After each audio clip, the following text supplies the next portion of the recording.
मोहोळ नगर परिषदेचे नेतृत्व करण्यावरून पवारांच्या राष्ट्रवादीत आजी आणि माजी आमदारांमध्ये वाद पाहायला मिळते। मोहोळच्या निवडणुकीची सूत्र कशी हाती घेऊ शकतात, राजू खरे यांनी रमेश कदमांना हा सवाल उपस्थित केला। तर त्यावर तुम्ही 17 दिवसात आमदार कसे झालात असं प्रत्युत्तर रमेश कदम यांनी राजू खरे यांना दिलं।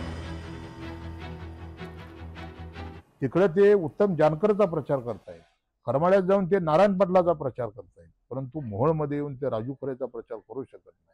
कारण मी या पंढरपूरचा सुपुत्र आहे, मी याच मतदारसंघातला आहे। आमची 17 गावं या मोहोळ मतदारसंघाला जोडलेले आहे। मी इथला माणूस रहिवासी असून सुद्धा मला लहानपणापासून माहिती आहे की मोहिते पाटलाचं आणि अनगरकरांचं हे 3 पिढ्याचं नातं आहे आणि त्या 3 पिढ्याच्या नात्याला कुठं अंतर होऊ नये म्हणून राजू खरेच्या प्रचाराला जायचं नाही अशी भूमिका खासदार धैर्यशील मोहिते पाटलांनी घेतली आणि ते माझ्या प्रचाराला आले नाही।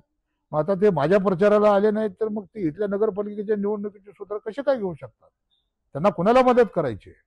धैर्यशील भैया मोहिते पाटील हे खासदार आहेत। त्यांच्याकडे माढा लोकसभा आणि सोलापूर लोकसभा हा खूप मोठा जो हे आहे मतदारसंघ, त्याची जबाबदारी आहे।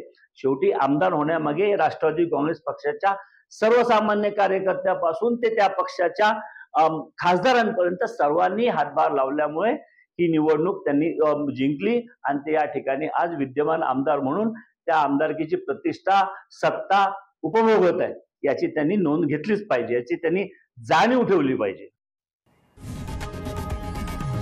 लोकशाही मराठी ऐका, पहा, जागरूक रहा।